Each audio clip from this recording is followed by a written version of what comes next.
Guyton que la vía anterolateral vamos a tener dos fibras como tal, unas que van a corresponder a las fibras para el dolor crónico y otras que van a corresponder a las fibras para el dolor rápido o agudo, en la cual las fibras para el dolor lento crónico van a ser las fibras tipo C, mientras que las fibras para el dolor rápido van a ser las fibras A gamma, ¿ya? Entonces, estas van a ser importantes dentro de las láminas, principalmente en la lámina marginal y con la sustancia gelatinosa. ¿Por qué? Porque a partir de esta, la transmisión que vamos a tener va a hacer que el estímulo vaya mucho más rápido o podemos tener procesos de inhibición como tal, ¿ya? Por el cual, cuando ya pasamos la transmisión a través de la médula espinal y vamos por la vía ascendente, vamos a ver que la vía del dolor es la misma hasta que lleguemos con su separación cerca al tálamo, ¿ya? En la cual, cuando hablamos del dolor rápido, estas van a ir con fibras para el dolor rápido, en la cual podemos llegar al complejo ventrovasal. ¿Por qué es importante llegar al complejo ventrovasal?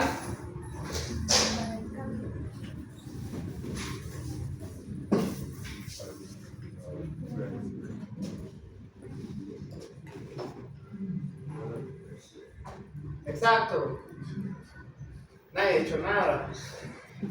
El complejo ventrovasal vamos a poder referir esta vía muy similar a la vía dorsolemniscomedial, ¿ya? Entonces, ¿cuál sería la característica de las fibras del dolor rápido asociado con el punto de unión con el complejo ventrovasal?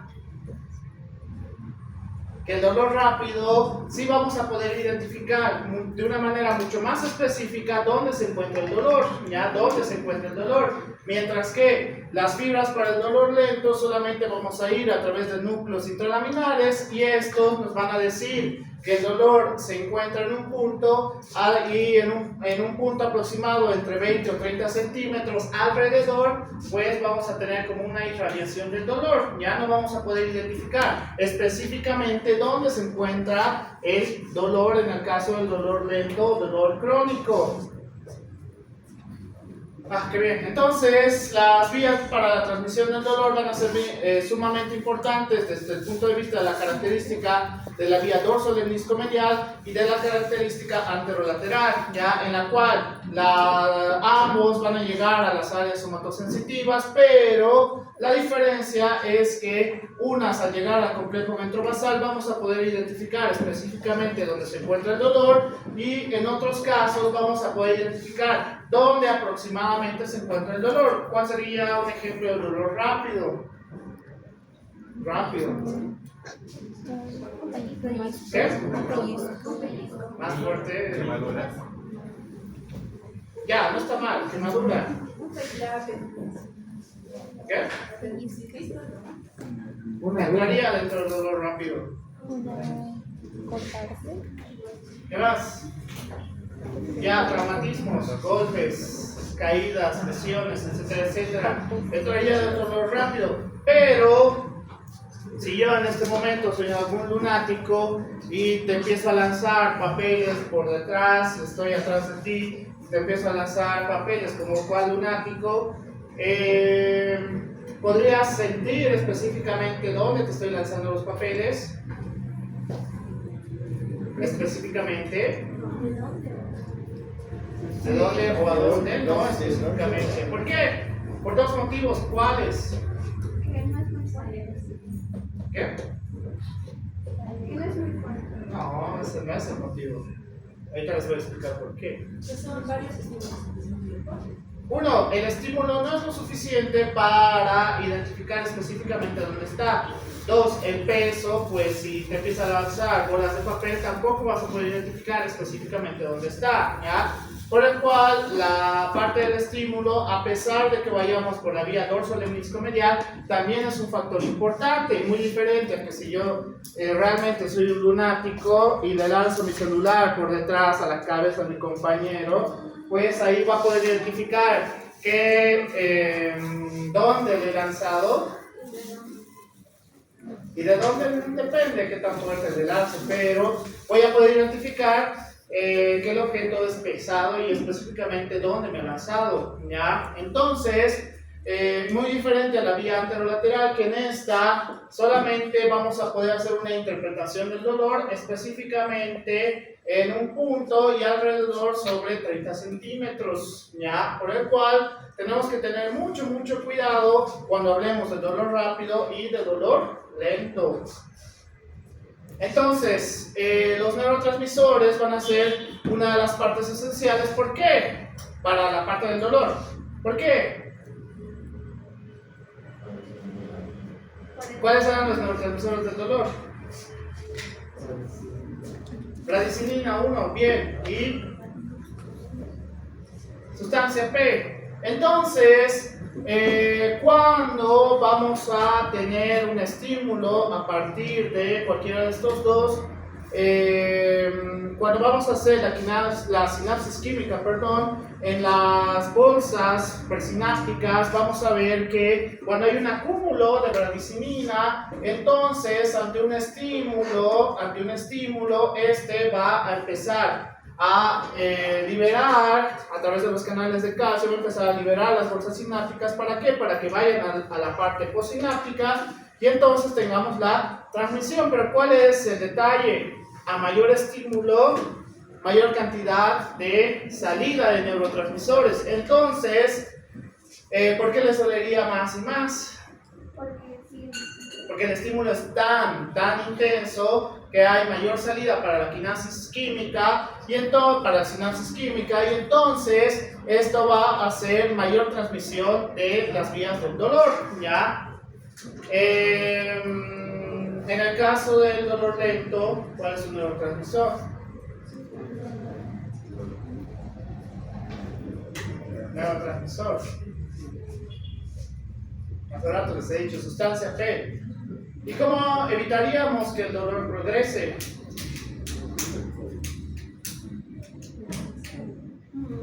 No. Que no te lastime, pues claro, no vas a tener dolor, pero desde el punto de vista de la sinapsis química. ¿Cómo? Inhibir, ya, está bien, pero ¿cómo? No necesariamente. Tenemos una vía de inhibición que es el GABA, ¿ya? Entonces, esto puede ser una vía de, no sería la palabra correcta inhibición, sino una reducción del dolor, ¿ya? En la cual, relacionado con hormonas, principalmente con la adrenalina y la noradrenalina, pueden tener un periodo en el cual no sientan tanto dolor. Por ejemplo, ¿cuándo?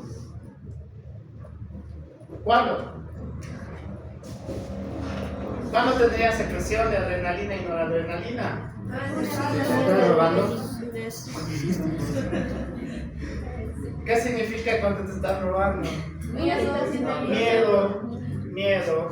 Entonces, en el miedo, a pesar de que, qué sé yo, hay algunos registros en los cuales hay personas que saltan del primer piso, se rompen la pierna y aún así siguen tratando de huir sin dolor alguno, ¿ya? Posterior a el miedo, recién hay una regulación del dolor, ¿ya? Que va a causar un proceso de inhibición temporal, pero vas a seguir con los problemas del dolor más adelante. Dime. En el parto también funciona así, porque yo recuerdo que cuando le pregunté a mi mamá, me dijo que le dolían tanto las contracciones que ni sentía de pulmonar. Me dijo, porque, o sea, ni siquiera sintió el dolor. Ya, eso es diferente. O sea, el dolor ya está, no es que había una inhibición del dolor, sino que, recuerden cuando hablábamos de los estímulos, ya se me sirve. Cuando hablábamos de los estímulos, el estímulo del dolor a través del parto es tan intenso que ya no se puede concentrar en otros estímulos, ¿ya? Es decir, para que pueda dolerle en otra zona de igual manera, ¿qué tendríamos que hacer o qué tendría que pasar? El dolor tiene que ser igual, el estímulo tiene que ser igual. Y una epidural te aseguro que no le va a doler como en el caso del parto, ¿ya? En el proceso del parto. Así que por ese motivo no le dolía, no es que había un proceso de inhibición como tal, sino que tenía tanto dolor que ya no podía percibir otro tipo de dolores. ¿Qué más? Dime. ¿Se puede cancelar la inhibición con otro estímulo como el visual, digamos? A ver, otra vez. se puede cancelar la inhibición, o sea, se puede dejar de inhibir por un estímulo visual. ¿Qué estímulo visual? ¿A qué te refieres? Una vez me dijeron que personas, digamos, que se pelean, digamos, y una vez se supone que un amigo le ha metido ahí un perito, pero no lo sentía hasta que lo vio. Ah, ya. A ver, en teoría te dice que cuando estás con factores relacionados con el miedo, tengas adrenalina, noradrenalina, serotonina circulando a través de toda la parte vascular, pues puede hacer una reducción de la percepción del dolor. Ya no es que no hay, sino que hay una reducción. Y cuando ya tú lo puedes observar, pues ya creas conciencia a través de una vía directa. Esa es la diferencia, crear conciencia. Si no lo estás viendo, pues evidentemente con la parte del miedo, pues hay una reducción como tal, ¿ya? ¿Alguien más? ¿Cómo podríamos detener el dolor? ¿Hay alguna manera de poder detener el dolor? Definitivamente. Sí, hay una manera en la cual se llama esto la cordostomía. La cordostomía es un procedimiento quirúrgico invasivo en la cual solamente se aplica en un caso. ¿Cuál creen? ¿En parto? No. No. El dolor es necesario en el parto, no puede inhibir el dolor. Si no hay dolor, no hay secreción de hormonas, eso ya les enseñó. No, tampoco. Fibromialgia. No. En pacientes con cáncer en fase de metástasis que tienen dolor perpetuo, pues vamos a hacer una destrucción de la vía anterolateral. Si hacemos una destrucción de la vía anterolateral, ¿qué va a pasar? Ya no hay la transmisión del dolor, no existe. Entonces ya no tienen la percepción del dolor como tal. No se puede aplicar en los otros casos. ¿Por qué? Porque es peligroso este acto quirúrgico, es peligroso porque si se equivoca 1 milímetro puede causar otro tipo de lesiones a través de las diferentes vías ascendentes, ¿ya? Por eso se aplica solamente en personas con cáncer en fase de metástasis. ¿Por qué? Porque ya son condenados en vida, entonces no queda de otra que darles una vida un poquito más plena, ¿ya? Sí, los sistemas de supresión del dolor. Vamos a tener diferentes sistemas de supresión del dolor. Dentro de la médula espinal vamos a tener una vía de supresión del dolor de neuronas encefalinérgicas, las cuales van a actuar dependiendo de los factores. Uno, cuando sobrepasamos la capacidad del dolor dependiendo de cada persona, o estas también cuando el estímulo no es necesario, vamos a hacer un proceso de inhibición, ¿ya? Por eso hay algunas personas que, qué sé yo, cuando les hacen tatuajes, de repente no sienten dolor como tal, sienten el estímulo, pero no sienten dolor, son cosas distintas. No es que no sienten el tatuaje, sino que ya no van a sentir a través de las vías del dolor, eso en la parte de la médula espinal. Cuando vamos subiendo a nivel del núcleo magno del RAFE, acá vamos a tener un punto importante de la regulación del dolor, ¿ya? Acá sí podemos activar la vía de estimulación o la vía de inhibición, en la cual vamos a tener igual las mismas neuronas encefalinérgicas, las cuales podemos tener una vía de inhibición del dolor. ¿En qué momento creen que podemos tener estas vías de activación?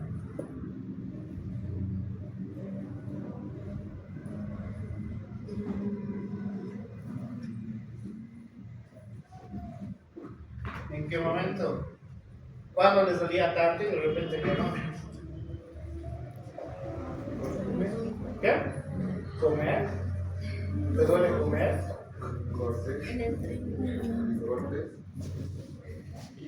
Cuando el estímulo a nivel de la parte periférica ya no es el que teníamos para tener y sobrepasar el umbral, pues podemos utilizar estas vías, o cuando sobrepasamos nuestra capacidad de tolerancia al dolor. ¿Por qué? ¿Por qué activaríamos estas vías de inhibición del dolor?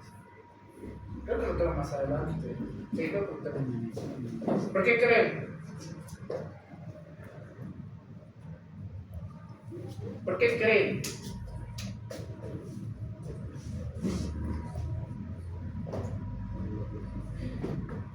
Porque si sobrepasamos nuestra tolerancia del dolor, podemos llegar a un tipo de shock. ¿Cuál? Shock neurogénico. El shock neurogénico también se puede dar cuando el dolor sobrepasa nuestra capacidad de tolerancia del dolor. Por eso es variante, qué sé yo. Si ahorita empiezo a lanzarles esto a la cara, habrá algunos que les duela más y habrá algunos que les duela menos. Todos van a sentir dolor, por supuesto. Por ese motivo, cuando hablamos del dolor, tenemos que tener mucho cuidado. Mucho cuidado. No les he dicho esto a nosotros. Qué mal. Por eso las nuevas guías de evaluación prequirúrgica te dice que ya no es necesario que los pacientes estén con su dolor abdominal hasta que descubras con su semiología qué puede pasar o qué no, ¿ya? Sino que haces las maniobras semiológicas y entonces, determinando pues qué esté pasando, tienes que colocarles analgésicos. ¿Por qué? Porque se ha visto que el dolor puede empeorar la situación, ¿ya? Puede empeorar la situación. Entonces, además, por eso se ha determinado el gold estándar para las diferentes patologías abdominales, que la gran mayoría son tomografía axial computarizada, para apendicitis, para colecistitis, para pancreatitis. ¿Por qué no ecografía? Todos usan ecografía. Para trastornos abdominales, todos usan ecografía. ¿Pero por qué no es el gold estándar? Es más fácil de meterlo. Claro. Técnicamente la ecografía es más fácil y es mucho más barato. Una ecografía te costará, digamos, 300 bolivianos, una tomografía te va a costar 700, el doble.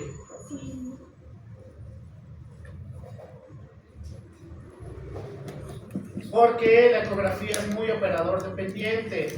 Si les hago hacer a ustedes ecografía, pues algunos podrán identificar dónde está la vesícula, dónde está el páncreas, y otros solo van a ver líneas oscuras, ¿ya? Entonces, la ecografía sí es muy operador dependiente. Hay algunos que te van a diagnosticar absolutamente todo y hay otros que más o menos van a intuir que está mal o que está bien. Así que, por eso el gold estándar tiene que ser la tomografía axial computarizada, ¿no? La ecografía. ¿Qué otro sistema de supresión del dolor vamos a tener? Opioides endógenos. ¿Qué significaría opioides endógenos? ¿Medicamentos? No, esos son opioides exógenos. Opioides endógenos son los que vamos a producir en nuestro organismo, ¿ya? Entonces, los opioides endógenos vamos a hacer una vía de inhibición de la transmisión del dolor, es decir, cuando van a llegar a los receptores, estos van a llevar todo el estímulo al asta dorsal de la médula espinal y vamos a poder activar todas estas vías de inhibición del dolor, ¿ya? Por el cual no es muy diferente cuando hablamos de los opioides exógenos, por eso son tan adictivos los opioides, y se ha determinado casi en la gran mayoría de países que los opioides no tienen que ser de venta libre, por si acaso. Acá en Bolivia hay venta libre, por supuesto. Hay farmacias en el Alto que te venden absolutamente todo. Relacionado con esto, que les ha llamado un poquito más la atención, ¿qué receptores relacionados con opioides exógenos, no es un opioide exógeno per se, pero tenemos receptores específicos para reducir el dolor en caso lo consuman? ¿Cuál creen?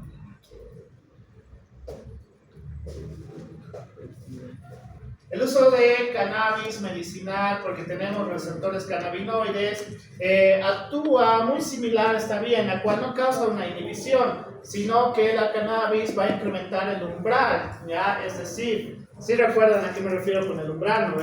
Sí. A ver, ¿a qué?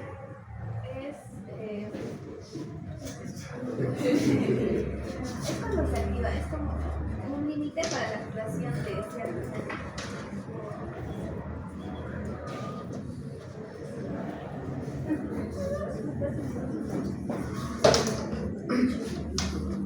En el caso del umbral vamos a referirnos a qué?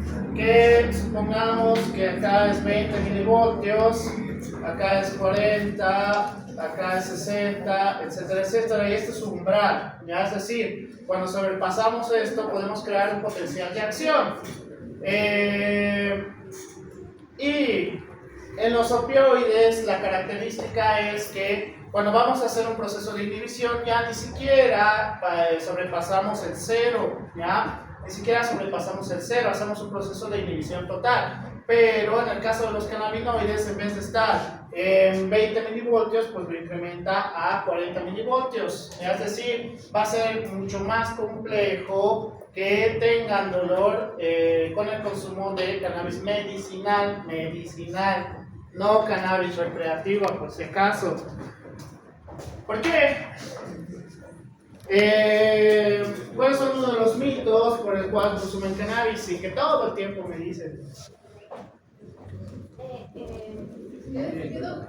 ¿Cuáles son uno de los mitos más comunes y su justificación de los pachecos para usar el cannabis recreativo? ¿Qué?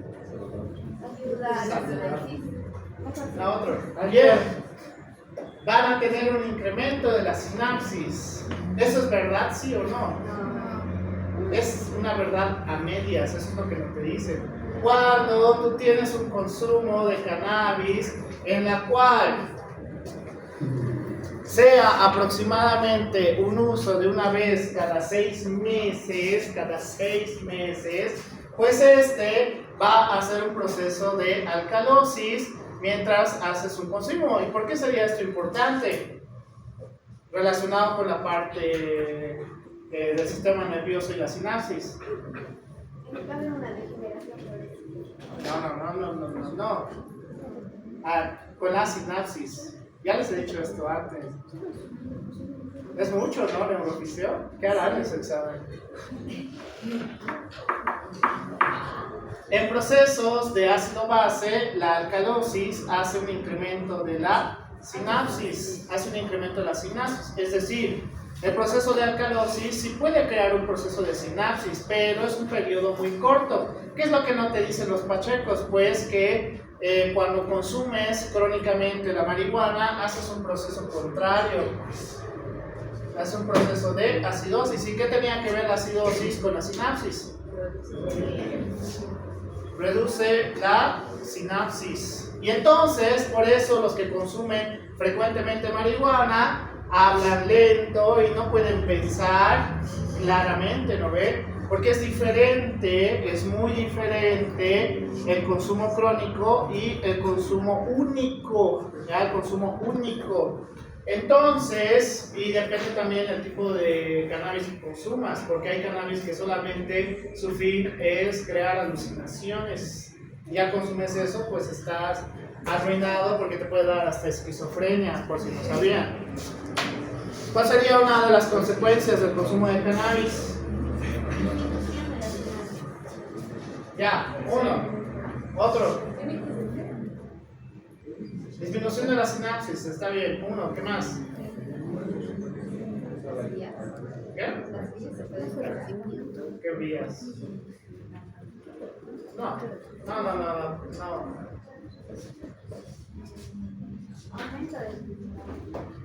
No, si no estoy equivocada, después de que consumes la cannabis, es como que empieza la sinapsis y todo bien, sientes como que un alto en cuanto a emociones, en cuanto a todo, una mayor sensibilidad o percepción de lo demás, pero después te da un bajón horrible. No, o sea, el beneficio de la que luego les da un bajón horrible y por eso generalmente los pacientes tienden a dormir más o a comer más. Ya, la regulación que va a tratar de hacer en nuestro organismo, como es un tipo de droga que causa una depresión, pues cuando tratemos de volver a la normalidad, hacemos una sinapsis agresiva y posterior a eso el organismo tiene que hacer un descanso, por eso tienen sueño, empiezan a tener un agotamiento letal, etcétera, etcétera. Pero una de las consecuencias que les puede pasar, sobre todo en los varones, es alteración de la testosterona, por si acaso, ¿ya? Es decir, los varones que consuman frecuentemente marihuana, pues tienen una disminución de la testosterona, por el cual ya saben todas las funciones de la testosterona que se va a alterar en los varones. Por eso los varones no deberían consumir frecuentemente marihuana, ¿ya? Porque hormonalmente hablando va a causar alteraciones severas a la larga. Ah, qué bien, dime. En el momento de consumo, o sea, cuando hay sinapsis, cuando consumen la marihuana, también utilizarían todas las reservas de ATP, por eso es que había un bajón y tienen luego, o sea, es una condición de que tienen hambre por eso y mucho sueño, porque tienen que recuperar la energía o el ATP que han utilizado, porque es mucho. No está mal la lógica. Cuando tienen un consumo exagerado pueden llegar a un proceso de ATP anaerobio.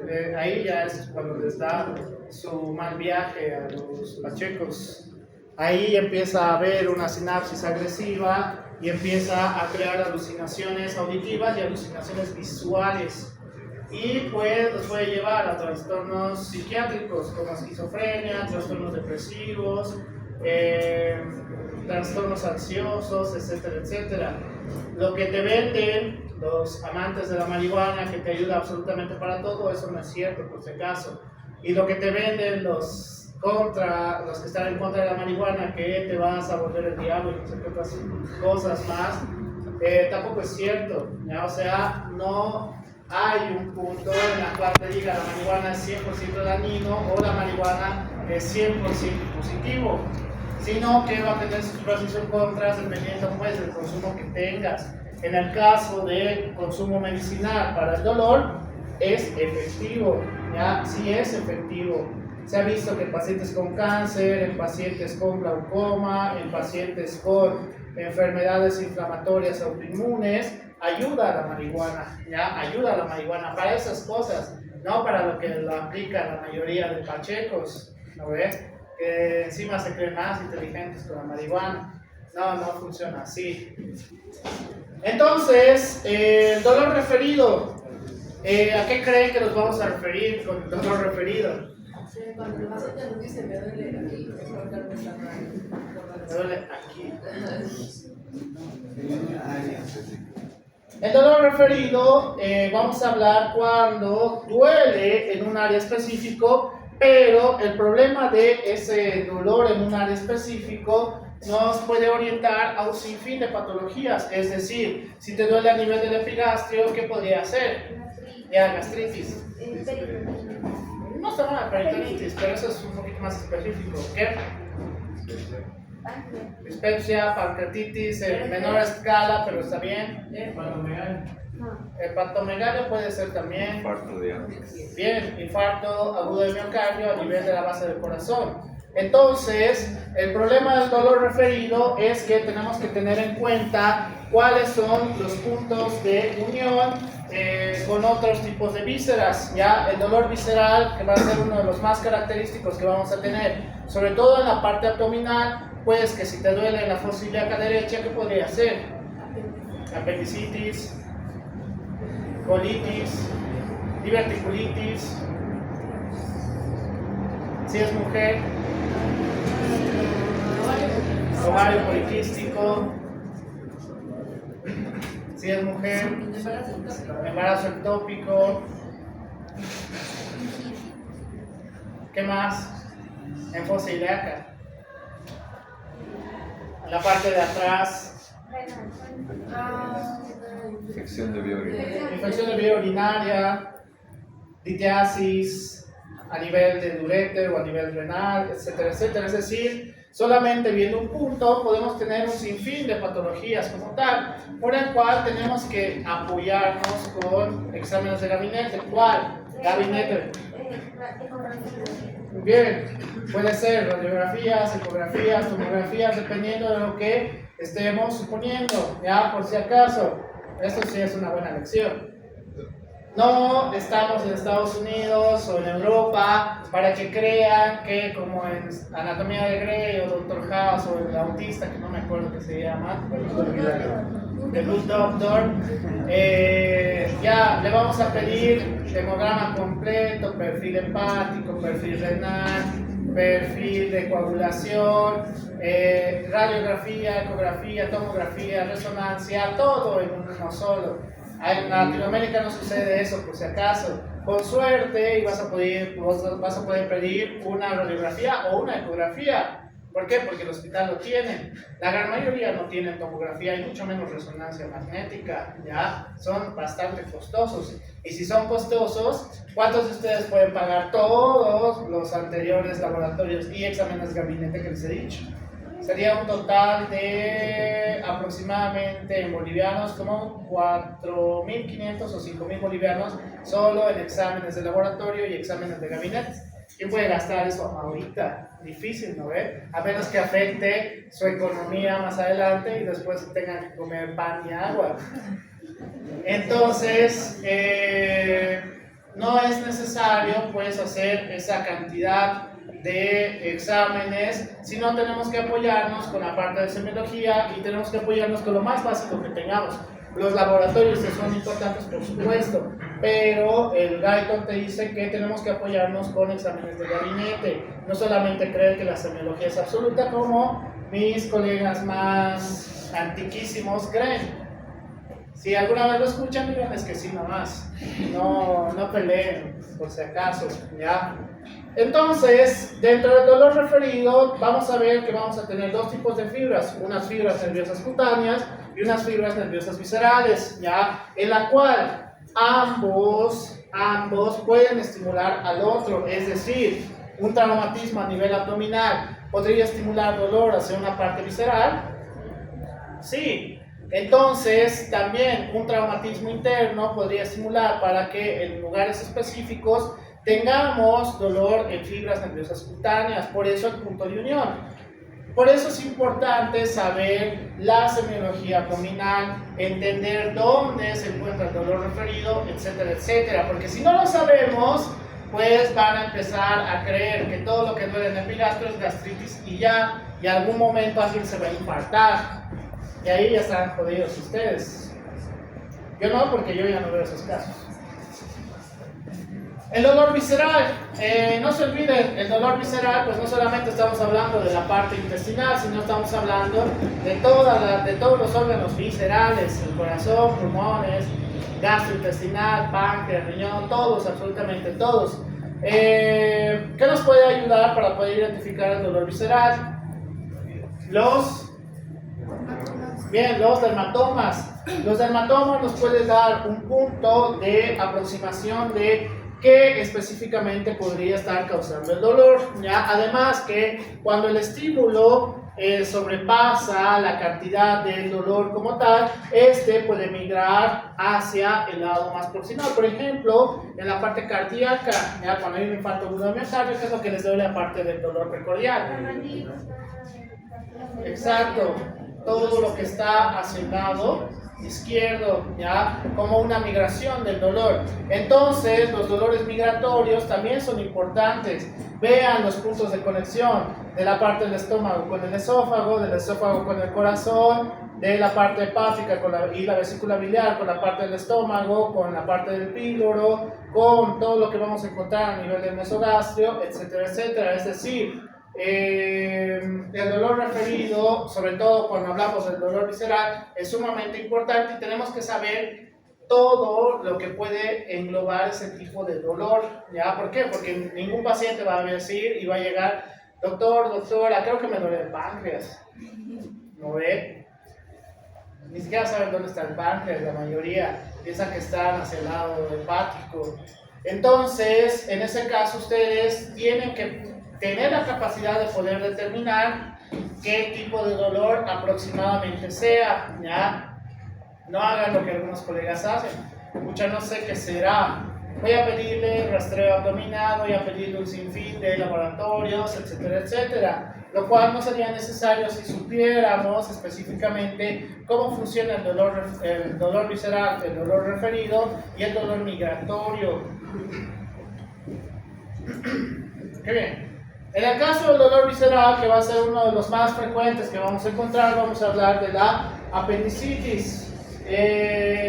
Si no me equivoco, en Latinoamérica, uno de los actos quirúrgicos más frecuentes que se tiene es la apendicitis, es decir, todos los que quieran ser cirujanos en esta sala, les aseguro que van a operar un montón de apendicitis. ¿Ya? ¿Por qué? Porque es dentro de lo más común. Pero ¿qué es lo interesante de la apendicitis? Que vamos a tener diferentes fases, en la cual tenemos la fase congestiva-catarral, que está dentro de las 4 a 6 horas, la fase supurada o flemonosa dentro de las 6 horas, la fase gangrenada o necrótica dentro de las 12 horas, y la última fase, que es la perforada. Esto es importante, ¿por qué? Porque en la primera fase vamos a encontrar un dolor visceral generalizado acompañado de náuseas y vómitos, en la cual inicia el dolor en este punto y se va a irradiar hasta inclusive epigastrio, ¿ya? Eso nos indicaría de en qué fase aproximadamente se encuentra el trastorno de la apendicitis. Cuando ya tenemos una fase supurada, pues el dolor es específico, es totalmente específico. Va a doler en fosa ilíaca derecha, en fosa ilíaca derecha. Cuando ya pasamos a una fase necrótica, aparte del dolor localizado, vamos a tener fiebre, y esto es lo más peligroso.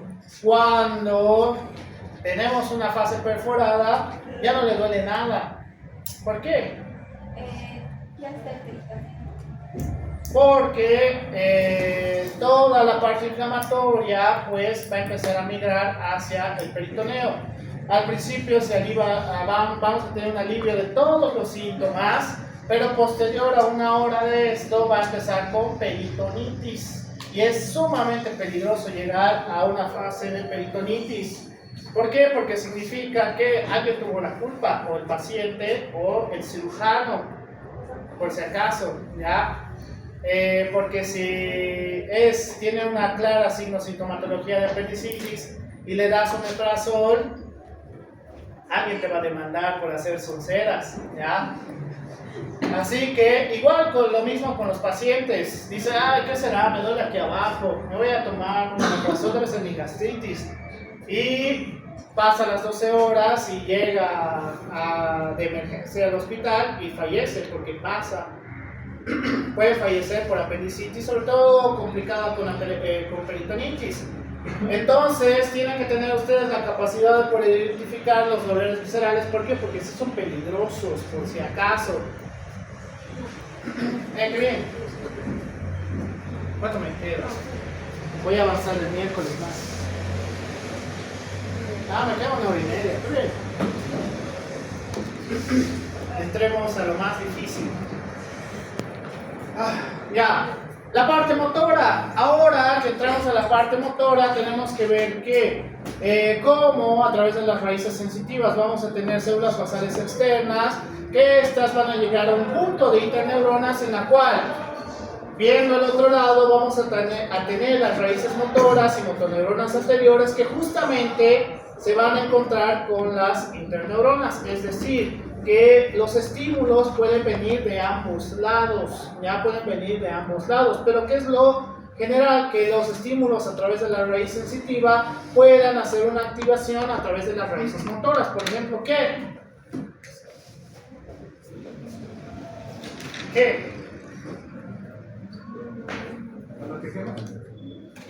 Bien, los estímulos dolorosos, si pongo una vela aquí y alguno de ustedes inteligente pone su mano en la vela, ¿qué es la acción motora que va a realizar?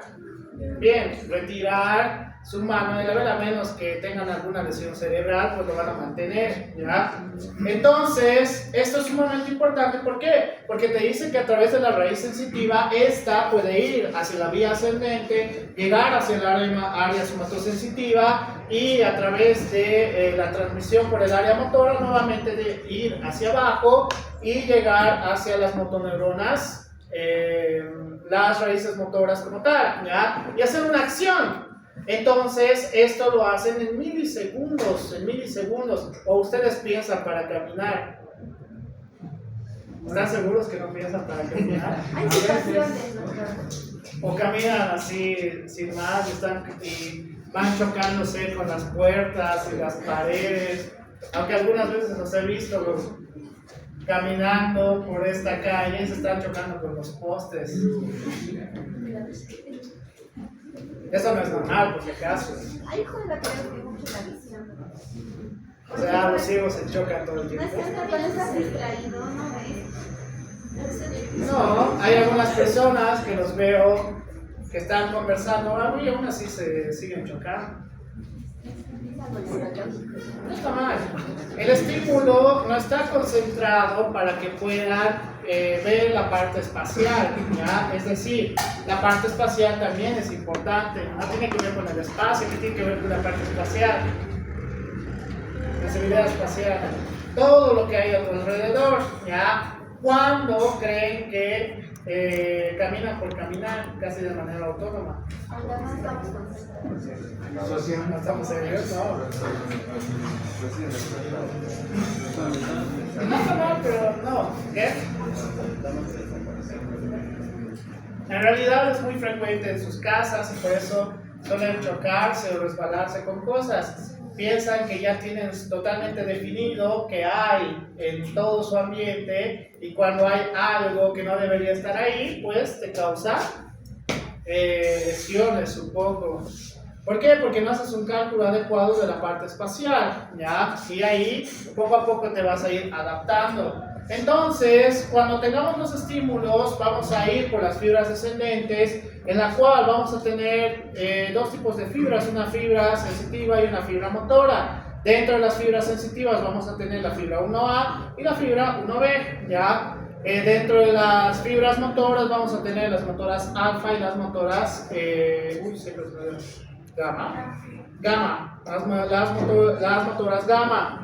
En la cual las motoras alfa van a llegar a una placa motora terminal. Esta va a estar relacionada con una contracción en la cual va a ser un poquito más intensa, a diferencia de las motoras gamma, que estas van a tener justo en el uso muscular, que igual tenemos la misma función, que es la contracción, ¿ya? Entonces, una vez tenemos la contracción, pues esto va a hacer su acción.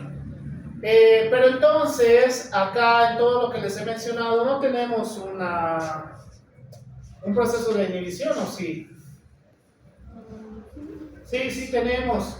Las células de Renshaw son las encargadas para el proceso de inhibición a través de las diferentes fibras motoras. Y entonces, si es un proceso de inhibición, ¿qué es lo que va a crear? No. Relajación muscular, ¿ya? Relajación muscular. Es decir, las células de Renshaw, al ser las únicas de inhibición, van a ser las encargadas para la relajación muscular. Entonces, ya sabemos cómo funciona la parte de la contracción muscular y cómo funciona la parte de relajación muscular. Por el cual nos dice que las diferentes fibras que vamos a tener van a ser sumamente importantes dependiendo de su sitio de acción. ¿Por qué? Porque las motoras alfa van a ser mucho más largas y por el cual estas nos van a ayudar para un proceso de transmisión mucho más rápido. Por ejemplo, ¿qué? Caminar y correr. Es sumamente complejo. El correr, sobre todo, es sumamente complejo. ¿Por qué? ¿Por qué creen? Ya les he dicho, creo. O me estoy confundiendo con los otros. ¿Por qué es complejo? Porque tenemos que tener una activación de la vía sensitiva y tenemos que tener una activación de la vía motora. Entonces, necesitamos que estas vías sean lo más rápido posible, a diferencia de las fibras C, para que podamos tener una acción inmediata. Por ejemplo, creo que está más adelante, sí, pero ahorita les voy a decir. Entonces, en caso de las fibras gamma, pues estas van a ser para contracciones mucho más intensas, pero mucho más específicas relacionadas con la fuerza muscular, ya con la fuerza muscular. Mientras que las vías sensitivas, pues ¿de qué van a estar encargados? De, ante un estímulo, podamos crear un estímulo hacia las fibras motoras, ¿ya? Por el cual, ¿qué o cómo podríamos estimular las vías sensitivas?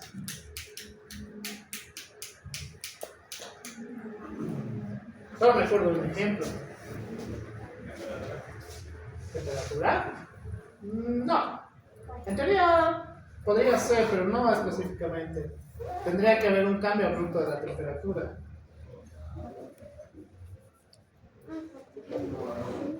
Por ejemplo, una parte sensitiva es determinar el peso, ¿ya? Hay cosas que van a ser mucho más pesadas y que también tienen que ver con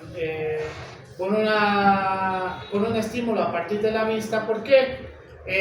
Si yo le pido a cualquiera de ustedes, sea varón o mujer, que hace sus sillas dinámicas, van a necesitar mucha o poca fuerza. Sus sillas son pesadas. ¿Alguna vez han intentado alzar? Estas sillas son pesadas. Son pesadas las sillas. Aún así tienen peso, pero sí. Supongamos que todos ustedes pueden alzar las sillas dinámicas. Si yo les pido que alcen la mesa donde está mi laptop, van a necesitar mayor fuerza que para alzar las sillas dinámicas, ¿sí o no? Sí, entonces, ¿qué tendría que hacer la parte del músculo, del uso muscular? Mayor contracción, ya, mayor contracción muscular. Porque a mayor fuerza, mayor contracción, ¿ya? Por ese motivo, para tener un crecimiento del músculo, ¿qué hacemos? No. El estímulo de contracción, es decir, para realmente tener hipertrofia muscular, tienes que hacer movimientos naturales en los cuales tengas activación y relajación, es decir, contracción, ¿ya? Este ejercicio es para bíceps, ¿por qué? Porque hace contracción en el bíceps. Este ejercicio es para tríceps, ¿por qué? Porque hace contracción en el tríceps, ¿ya? Así funciona, así de fácil es la parte de hacer hipertrofia. Lo difícil es que puedas aplicarlo sin lesionarte, ¿ya? Por eso tengo tantos pacientes, yo estoy feliz, la verdad. Entonces, las fibras van a ser sumamente importantes. ¿Por qué? Porque vamos a hablar de fibras eferentes y fibras aferentes, en la cual las fibras eferentes van a estar directamente relacionadas con la parte motora, mientras que las fibras aferentes van a estar relacionadas con la parte sensitiva. Y lo más importante, vamos a tener unas fibras tipo 2, que estas van a estar relacionadas con el aparato tendinoso de Golgi. Ya, hoy no lleva todavía, me saltó un poquito. Entonces, para llegar al estímulo, podemos ir al estímulo directo, es decir, sin que llegue hacia las áreas somatosensitivas o áreas motoras. En teoría sí. ¿Por qué? Por ejemplo, hay un proceso en específico que no lo necesitan pensar.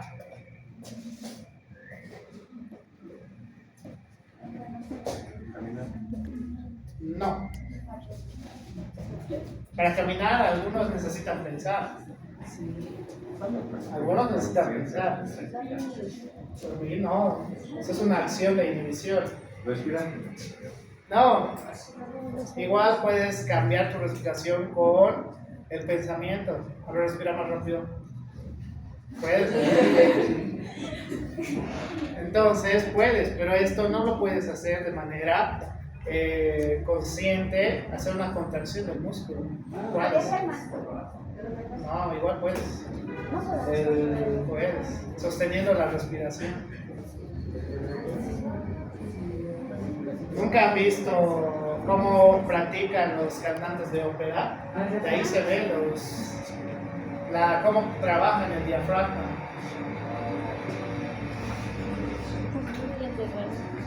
Los músculos de la postura. Los músculos de la postura. ¿Dónde están los músculos de la postura? A nivel de la columna vertebral, ¿ya? Estos van a encargarse de, aunque estén sentados, aunque estén parados, aunque estén echados, van a mantener una postura, ¿ya? ¿Qué pasaría si estarían relajados todo el tiempo? Exacto, caminarían así, o si están echados van a estar desparramados sin tener la capacidad de ver hacia el data, ¿ya? Entonces, los músculos de la postura, estos no necesitan llegar a las áreas somatosensitivas, sino tienen un estímulo directo para la contracción, ¿ya? ¿Cuándo? ¿Cuándo y en qué momento sí se pueden relajar? Cuando dormimos. Bien, ahí sí, cuando duermen, ahí sí se relajan. Por eso es importante dormir, por si acaso, si no todo el tiempo les duele la espalda, ¿no ven? ¿Por qué? Porque tienen contracción continua de estos músculos. ¿Por qué? Porque lo necesitan. Entonces, la parte de la postura también, los músculos de la postura son importantes relacionados con esto. Entonces, hablando de las fibras motoras en los extremos musculares y en el uso muscular, tanto en la vía sensitiva, pues son sumamente importantes para tener el reflejo miotático. ¿Qué sería un reflejo miotático o cómo podríamos comprobar un reflejo miotático? Ahorita les digo. El reflejo miotático pues va a ser la capacidad de contracción y la mantención de contracción en este y tener una acción, ¿ya? ¿Qué pasaría si tenemos una denervación en un sitio específico del músculo? Vean que ante un estímulo tenemos la contracción y mantener la contracción para hacer una acción, mientras que cuando tenemos la denervación en un músculo, este va a empezar a tener estímulos intermitentes. ¿Pero qué significaría esto? Contracción, relajación, contracción, relajación, contracción, relajación, contracción, relajación. Alteraciones musculares. Esto puede pasar en algunos de ustedes. Sí, sí puede. ¿Cómo? Ah, es como cuando levantas tanta fuerza y empiezas No. Cuando tienes lesiones musculares, se ha visto que entre las lesiones sean más frecuentes, puede pasar mucho más rápido este fenómeno, ¿ya? Es decir, el estímulo cada vez va a reducirse y la mantención de la contracción cada vez se va a reducir. ¿Por qué? Porque las fibras ya han sufrido una ruptura. Entonces, tal cual te dice el Guyton, hay que tener mucho cuidado con las lesiones articulares y las lesiones musculares. ¿Por qué? Porque estas sí pueden reducir su fuerza, por si acaso. Eso de que vuelven mejores y más fuertes, técnicamente no es cierto. ¿Por qué? Porque si vuelven a hacer el mismo estímulo que ha causado la ruptura, se va a volver a romper. Eso es casi inevitable, por si acaso. Por eso tienen que tener mucho cuidado. Uy. Entonces, la manera en la cual podemos demostrar cómo funciona el reflejo miotático es justamente con los reflejos, ¿ya? Con los reflejos en la cual vamos a hacer el estímulo a nivel de la articulación. Este estímulo crea o lleva el estímulo hacia la parte sensitiva, la cual va a ir hacia las interneuronas, de las interneuronas vamos a ir hacia la parte de las raíces motoras, y acá lo interesante es que vamos a tener dos acciones simultáneas. ¿Cuál es? Una de contracción y otra de relajación. ¿Por qué? Eso igual ya les había dicho.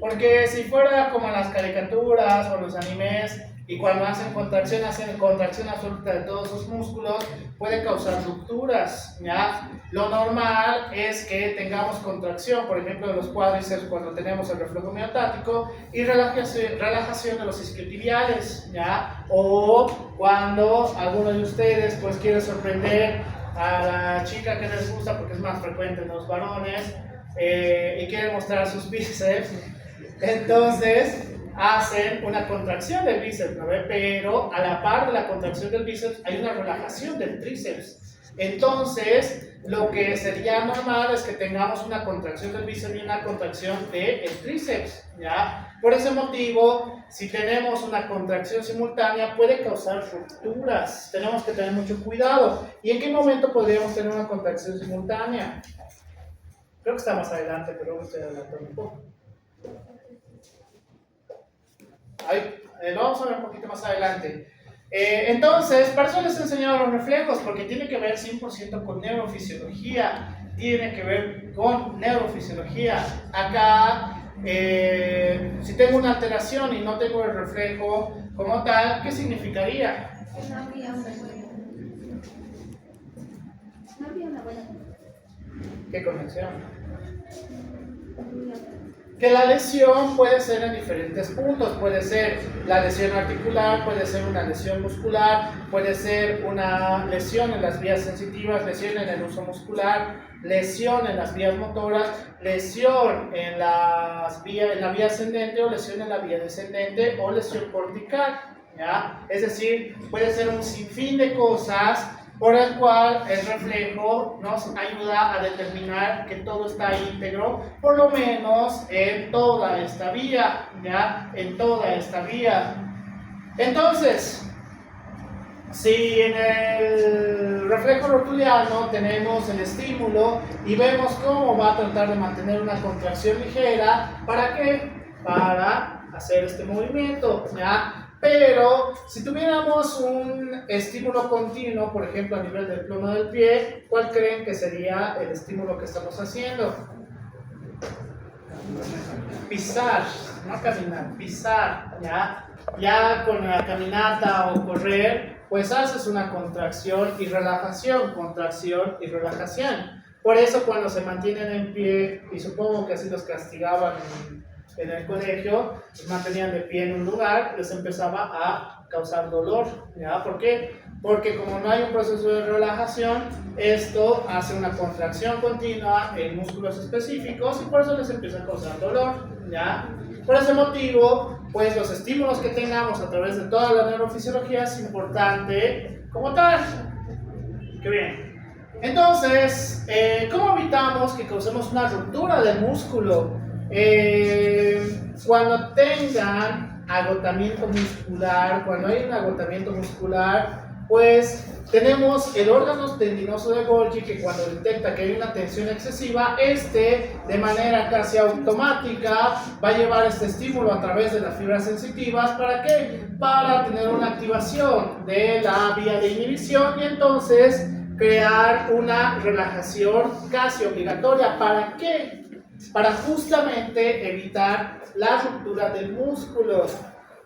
Y esto es lo que le digo a la mayoría de mis pacientes.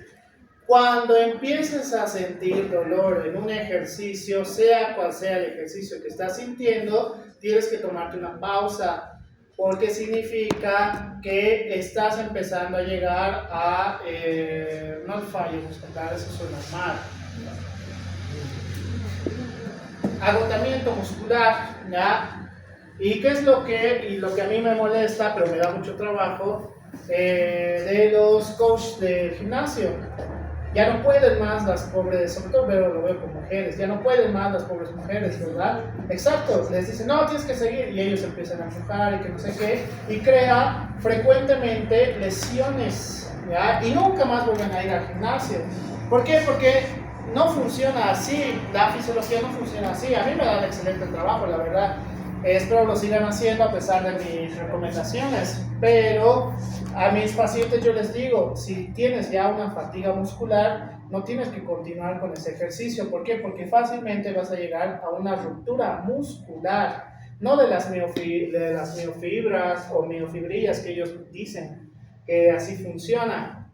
Yo tengo casi 12 años de estudio de esto, así que creo que sé un poquito más, ¿ya? No hay una ruptura de miofibrillas como tal, sino que en esos casos ya puedes llegar a una lesión muscular permanente. ¿Qué pasa si se rompe el músculo? Desgarro. ¿Pero qué hacemos si se rompe el músculo? El acto es netamente quirúrgico, es quirúrgico. Se rompe el músculo, es sí o sí cirugía, igual que no sé a qué paciente que ya no va a ese gimnasio, es un gimnasio famosito y caro, que le han causado una ruptura muscular y encima, según ellos, era culpa de ella.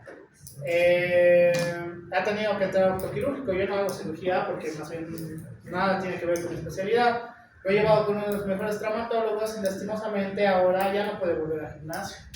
¿Por qué? Porque la lesión ha sido tan intensa, ha tenido ruptura en 2 puntos, en la parte media y en la parte de la unión, ¿verdad?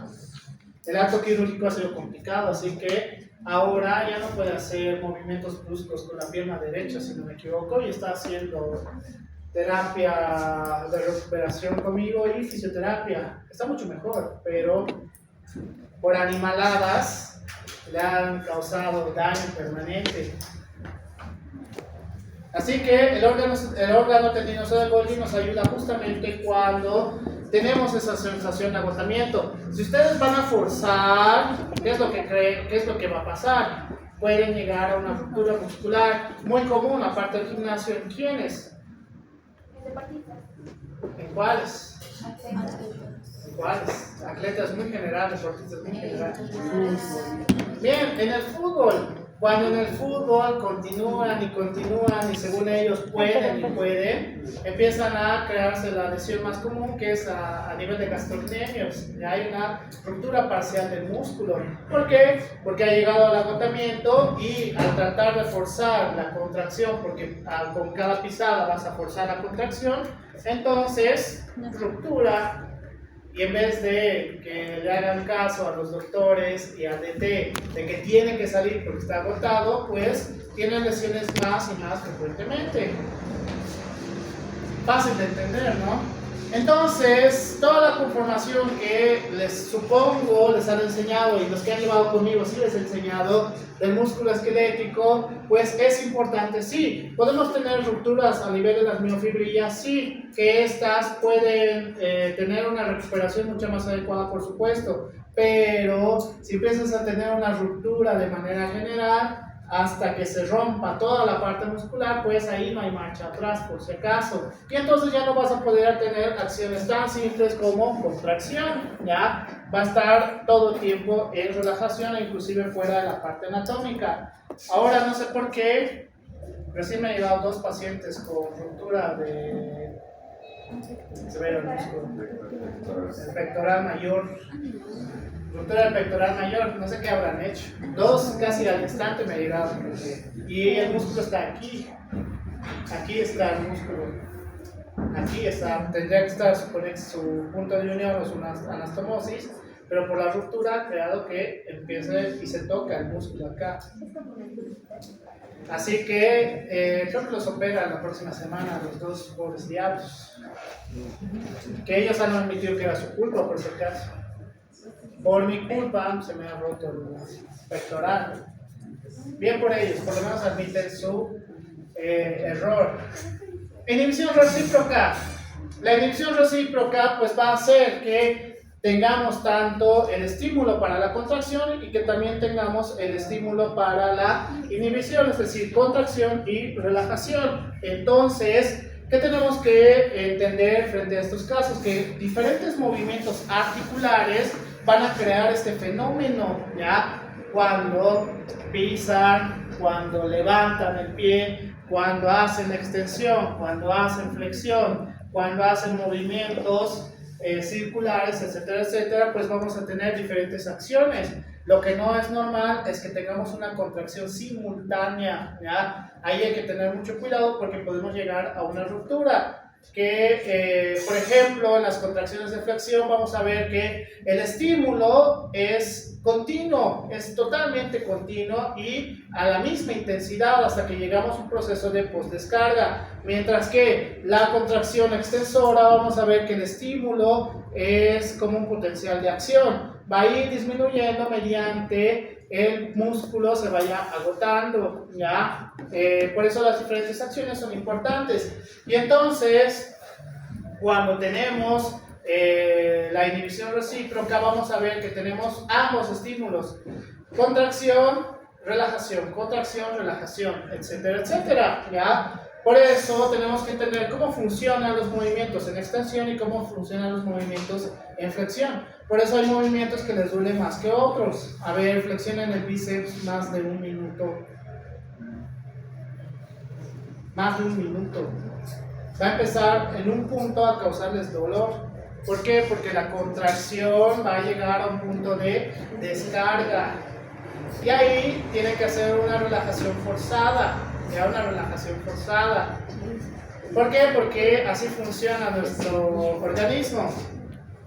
Entonces, inclusive el libro del Guyton te dice que el proceso de rascarse es sumamente complejo, en la cual, ¿cuál sería el primer estímulo para rascarse? Ya, la picazón o el escorzón en un sitio específico en la cual, a través de las terminaciones nerviosas de la piel, tengamos el estímulo a través de la vía sensorial, en la cual justo en la médula espinal tengamos la raíz sensitiva, las interneuronas, y estas pasen a través de las neuronas motoras, a través de las raíces motoras, y finalmente lleguemos a la parte del uso muscular. ¿Para qué? Rascarse. ¿Cómo es el movimiento de rascarse? No me digan así. Según el Guyton te dice que tienen que ser movimientos laterales o movimientos de arriba hacia abajo. Hacer esto para rascarse técnicamente es erróneo.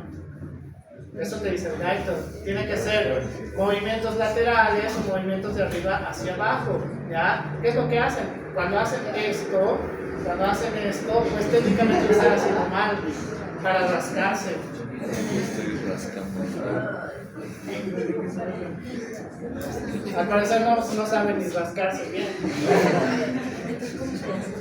Entonces, vean cómo el proceso de algo tan sencillo a los ojos humanos es tan complejo, ¿ya? Es tan complejo. Y es lo que te dice el libro de Guyton. La neurofisiología es tan interesante de aprender, pero es sumamente complejo de poder entender las lesiones que podemos tener a partir de un sinfín de cosas. ¿Por qué? ¿Qué pasaría si, no sé, mismo bully le empieza a hacer con una pluma en la oreja y de repente se empieza a rascar el hombro contrario? No, es ¿Qué puede estar fallando? Es como un Reflejo, no. ¿Que te rasques el lado contrario? Reflejo, no. Está muy lejos el estímulo del otro. ¿Qué puede estar fallando? Es un problema a nivel de la sensibilidad cuando caes. ¿Cómo se llamaba? Cuando. Algo has dicho, ¿qué dices?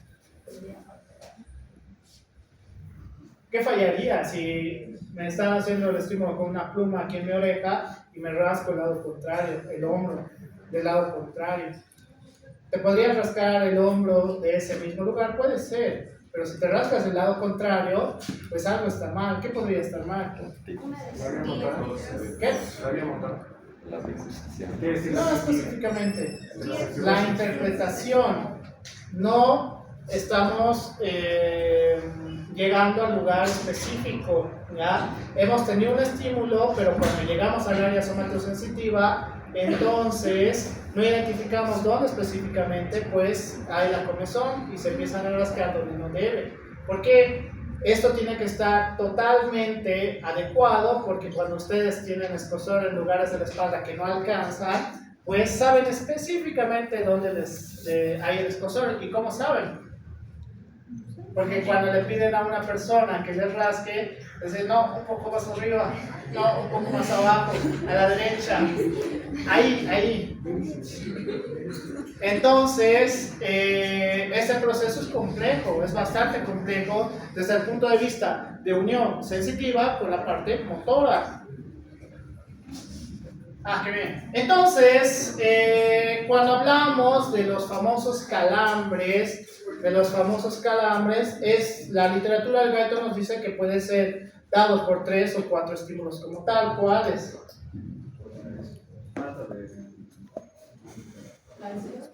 No, cáncer. No, potasio. Potasio. A ver, ¿cómo tomas ácido láctico? Falta de potasio. Bien, hipopotasemia. La hipopotasemia, porque ¿qué es lo común cuando han entrenado cualquier deporte y les da calambre? ¿Qué les dicen? Potasio, comen plátano, exacto, comen plátano. Entonces, ¿está relacionado esto sí o no? Sí, La hipopotasemia va a hacer que el ingreso de los canales de sodio sea mucho más rápido y entonces vamos a tener el potencial de acción mucho más continuo. ¿Cuál sería otro factor?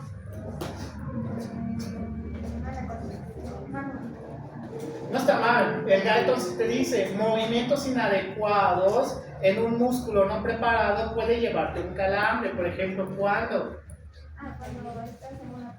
Cuando practicas un deporte sin estirar. Bien, en el deporte sí tendrías que hacer calentamiento. ¿Por qué? Porque si haces un estímulo agresivo puede llevarte a un potencial de calambre. Eso sí es verdad. Y en el mismo Guyton te refiere, tienes que tener mucho cuidado porque te puede llevar a un calambre. ¿Ya? ¿Cuál sería otro estímulo? Si la hipocalemia es uno, la hipernatremia podría ser otro.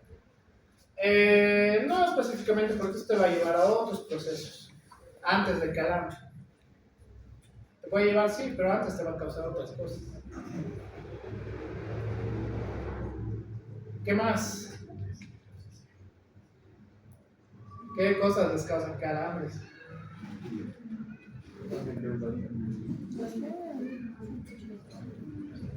Mantener el músculo constantemente en contracción. Por ejemplo, y lo veo frecuentemente en maratones, hay señores de 70 años que llegan al maratón casi tranquilos. ¿Por qué? Porque les gusta hacer eso, ¿ya? Pero, y lo que a mí me da mucha gracia es cuando veo a jóvenes de 20 o menor edad, de 20 años o menos, ¿qué hacen? ¿Qué es lo primero que hacen en el maratón?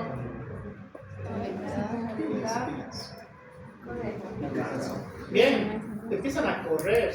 El maratón no se trata de correr, por si acaso, se trata de mantener un ritmo, ¿ya? Un ritmo de velocidad. ¿Por qué? ¿Qué va a pasar si empiezas a correr? Vas a agotar mucho más rápido el músculo y como todavía tienes que seguir caminando, ¿qué va a pasar? El estímulo va a ser constante hasta que en un punto te cause un potencial de calambre, te va a dar un calambre y va a forzar una relajación absoluta. Por eso ya no pueden pisar, ¿no ve? Porque ya no hay un potencial en ese músculo, por el cual una sobreexigencia también te puede causar calambres en cualquiera de los deportes. En el maratón yo lo veo más seguido, pero en todos los deportes te puede pasar. Le pasa a los futbolistas, le pasa a los de básquetbol, a los de vóley, e inclusive, y eso me da mucha risa, inclusive a los jugadores profesionales de eSports. Hay un calambre que les da, calambre en la mano, por irritación del túnel carpal. Y si les da calambre, empieza a hacer como si fuera una garra. Si les da calambre. ¿Por qué? Hacen presión constante y hacen estos movimientos. Y cuando lo haces más allá de 10 horas, te puede causar un calambre. ¿Y los espasmos? Pero eso es diferente. Los espasmos pueden llevarse a, o es un indicador de un agotamiento del músculo. Te puede llevar a un calambre, sí, pero antes te va a llevar al dolor. Ya te va a llevar al dolor. ¿Por qué? Porque los espasmos van a ser isquemia tisular intermitente, ¿ya? Entonces te lleva a un dolor. Te puede llevar a un calambre, sí, pero no es tan frecuente. Una pregunta relacionada con calambres. Qué bien. El Guyton también te habla del shock medular, en la cual pues este va a ser sumamente importante. ¿Por qué? Porque las lesiones que tengas, dependiendo de la zona de la columna vertebral o la médula espinal, que sea la lesión, pues esta va a crear que todo lo que esté por debajo de la lesión tenga una alteración sensitiva o tenga una alteración motora, ya cualquiera de las dos. Pero ¿qué pasaría en un shock medular? Pues acá, independientemente de la zona que tengamos, aunque la literatura te dice que frecuentemente ocurre a nivel cervical, es que tengamos un proceso de hipotensión arterial, bradicardia e hipotermia, y además de una disautonomía simpática, ya una disautonomía simpática. Entonces, los accidentes automovilísticos, principalmente en las motos, tenemos que tener mucho cuidado con esto. Es decir, si hacemos un movimiento inadecuado en la cual ya tenga una lesión cervical, y causemos una ruptura. Por esto también fallece en la parte de la hemorragia, obviamente. Podemos causar un shock neurogénico en la cual tenemos hipotensión arterial, radical hipotermia. Con la hipotensión arterial pues ya tenemos una vía o la definición del shock que es... ¿Ha elevado shock en IPS? ¿Cuál es la definición de shock?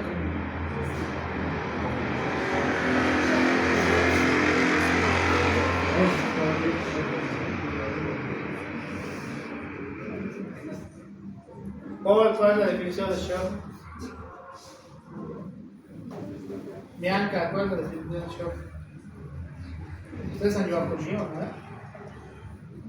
Sally, ¿cuál es la definición de shock? Fanny, ¿cuál es la definición de shock? Mis alumnos del primer semestre. Ruth, ¿cuál es la definición de shock? Natalie.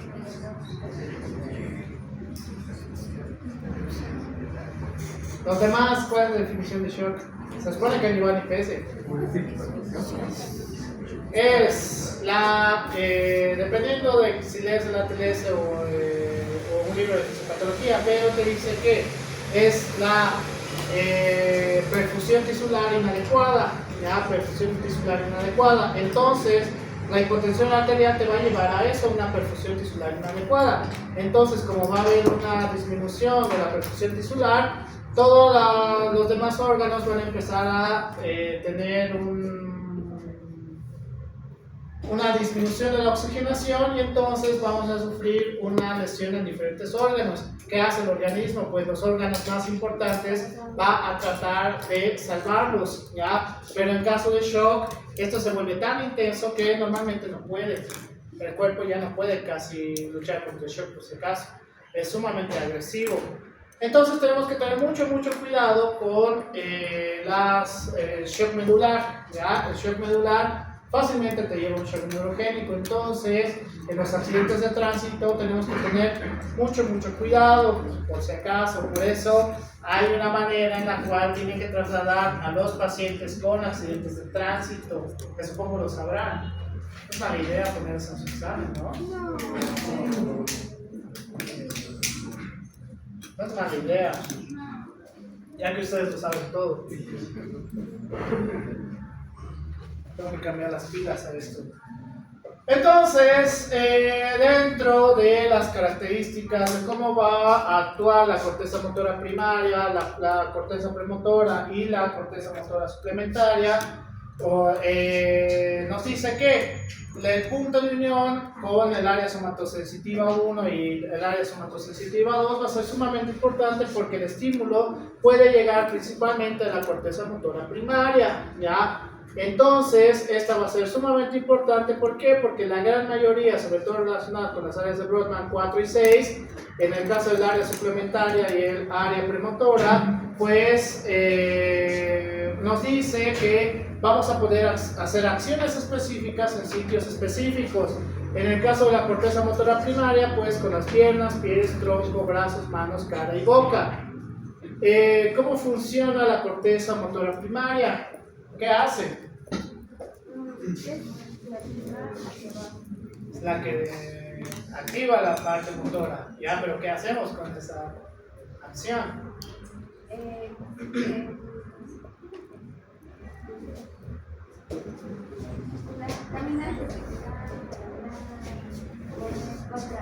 Movimientos no complejos. ¿Cuáles serían movimientos no complejos? Gesticular, está bien, es un movimiento no complejo. No está mal hacer movimientos anatómicos de la cabeza, movimientos laterales, hacia arriba, hacia abajo, hacia los costados, etcétera, etcétera. ¿Qué más? Con las manos y los pies. Bien, agarrar, soltar, agarrar, soltar. Con los pies. No es caminata como tal, es pisar, ¿ya? Es pisar y levantar, pisar y levantar. Pueden hacerlo sin la necesidad de hacer una caminata, ¿ya? En el caso de la boca, eso es más fácil. Técnicamente hablar, no, comer. Comer, ¿ya? Porque eso tiene que ver con los músculos de la fonación. Comer, es decir, la corteza motora primaria, vamos a hablar de las acciones no complejas como tal, mientras que el área premotora, esta va a ser encargada de ¿qué? ¿Ok? Vamos a tener movimientos un poquito más complejos, ¿ya? Asociados también con la corteza motora primaria. Si antes podíamos levantar y pisar, pues el área premotora nos va a ayudar a caminar, ¿ya? Caminar. Nos puede ayudar a correr también. En el caso de las manos, escribir, porque es más complejo. Si ahorita les pido a todos que empiecen a escribir, la posición que colocan tanto en el bolígrafo como en la muñeca es distinto en todos ustedes. Ya ninguno tiene una manera específica, aunque se supone que deberían haberles enseñado una manera específica. Cada uno tiene una manera de escribir, ¿ya? Entonces, eso tiene que ver también con el área premotora. El área suplementaria.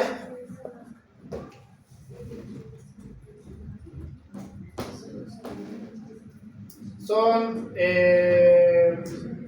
movimientos mucho más finos, ya, mucho más finos.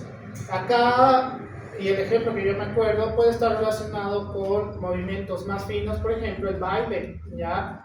El baile es complejo, por si acaso, y hay algunos que parecen que tienen lesión cerebral de un lado porque no pueden coordinar, no pueden coordinarse. Entonces, en el área suplementaria te va a ayudar para movimientos mucho más finos que puedas realizar. Por ejemplo, ahorita me acordaba otro ejemplo. El colocar el hilo en la aguja es un movimiento mucho más fino y mucho más preciso, porque tienes que hacerlo de una manera específica, porque si no, nunca lo vas a hacer. Además de que tienes que tener una buena vista también, ¿no? Porque ¿qué hace la mayoría? Y ni siquiera latina, que es lo peor. De moda. Entonces, el área motora, el músculo de Perfy, el motor, nos dice que, a diferencia de lo que habíamos visto en el área sensitiva, ¿qué cambia? La sensibilidad. En el rostro. Había más sensibilidad. No, el cuello. Acá vamos a poder ver que la cara vamos a tener mayor capacidad de acción motora como tal, ¿ya? Es decir, tanto en los movimientos oculares, tanto en los movimientos faciales, en los movimientos de la boca, etcétera, etcétera. Pero este es uno de los cambios más importantes que vamos a tener. Las manos, hablando de los músculos de Penfield, son la parte más esencial que vamos a tener, y es lo que a todo el mundo les digo, sobre todo relacionado con el ejercicio. Cuiden mucho sus manos y las muñecas, porque hacen un montón de cosas a través de esto, ¿ya? No solamente para el ejercicio, sino para la vida diaria. Y lo que alguna vez algún doc me dijo, y que sí es verdad, los pacientes siempre van a estar observando todo, y las manos van a ser una de las cosas principales que van a ver en ustedes. ¿Por qué las manos? Porque cuando tratan a un paciente, se aproximan y están haciendo cosas, qué sé yo, ocultando y demás, y cuando los ven, pues siempre ven las manos, ¿ya? Entonces también, estéticamente hablando, deberían cuidar sus manos por si acaso, porque no se olviden, están en una sociedad que los van a juzgar absolutamente por todo, peor siendo médicos. Van a decir, no, ese es muy alto, no, ese es muy bajo, no, ese es muy flaco, ese es muy gordo, ese es muy blanco, ese es muy moreno, ese tiene lentes, ese no. Les van a juzgar absolutamente por todo. Igual cuando tus manos pues parezcan que haces muchas cosas con las manos y tengas muchas lesiones, igual va a ser un factor para juzgar hacia ustedes, ¿ya? A mí me da igual, o sea, en mi criterio personal me da absolutamente igual, pero los pacientes son sumamente especiales, por eso traten de mantener un aspecto estético como tal. Yo ya estoy en un punto de mi carrera que puedo ir en pijama, no en pijama de hospital, en pijama literalmente, y aún así mis pacientes quieren que yo los vea, ¿ya? ¿Por qué? Porque ya tengo una fama como médico, así que a mí me da exactamente igual. Por eso puedo mantener mi barba tan larga y nadie me dice nada. Pero a otros no. Otros están siempre viendo el tema estético porque es importante, eso sí es cierto. Entonces, caramba, esto casi ya no tiene pilas. Entonces, la parte de la corteza motora primaria va a ser importante para un montón de acciones, pero también podemos ver que relacionado con otros sectores, por ejemplo, las elección de palabras, que estas van a estar relacionadas con el área de Wernicke y Broca, ¿ya? Y ahorita les voy a decir lo que les he preguntado y no me han respondido. Mientras que en las áreas premotora y suplementarias vamos a ver habilidades manuales, rotación de la cabeza en movimientos un poquito más complejos, movimientos oculares contralaterales y formación de las palabras, ¿ya? ¿Cómo sé que tenemos una afasia, ya sea por el área de Broca o el área de Wernicke? Es fácil de recordar. Número 1, Wernicke, que no entiende las palabras, ¿ya? Así es la manera más fácil, y hasta ahora me acuerdo y agradezco a Doc que nos ha enseñado de esa manera. Una afasia de Wernicke, no entiende, no comprende las palabras. Una afasia de Broca, no puede hablar, ya no puede hablar. Esa es la diferencia entre ambos, dime. Pero en el Broca sí entiendo. Claro, sí entiende, pero no puede hablar. Por eso son diferentes. Pueden tener una afasia en ambas zonas, sí, pero es raro, rarísimo. Solo he encontrado un caso clínico que dice que tiene afasia de Wernicke y afasia de Broca. Pero pues puede pasar, como siempre en medicina. ¿Podría pasar? Sí, puede ser 1 en 10 millones, pero podría pasar. Pero lo común es que tengan o afasia de Wernicke o afasia de Broca. Entonces, toda la parte motora puede estar relacionada también con la parte de cómo puede en el día a día hacer las acciones diferentes, es decir, tener una mayor capacidad o no, a diferencia de los demás. Y lo que les he hecho a nosotros no les he hecho a ustedes. Cuando tenemos un mejor desarrollo de la parte del área premotora y el área suplementaria, sobre todo relacionado con la parte somatosensitiva que lleva su acción, puede ser la diferencia en que ustedes sean un talento innato o no, ¿ya? ¿A qué me refiero con eso? Hay superestrellas del deporte, por ejemplo, Lionel Messi, Cristiano Ronaldo, Michael Jordan, Michael Phelps, Tiger Woods, Mike Tyson. Entonces se llama Mike, no me voy a dar cuenta. Roger Federer.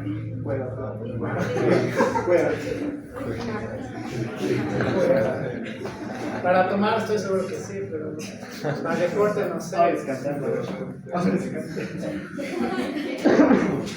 ¿O por qué no se hacía diferente? ¿Por qué son la élite del fútbol o la élite de su deporte?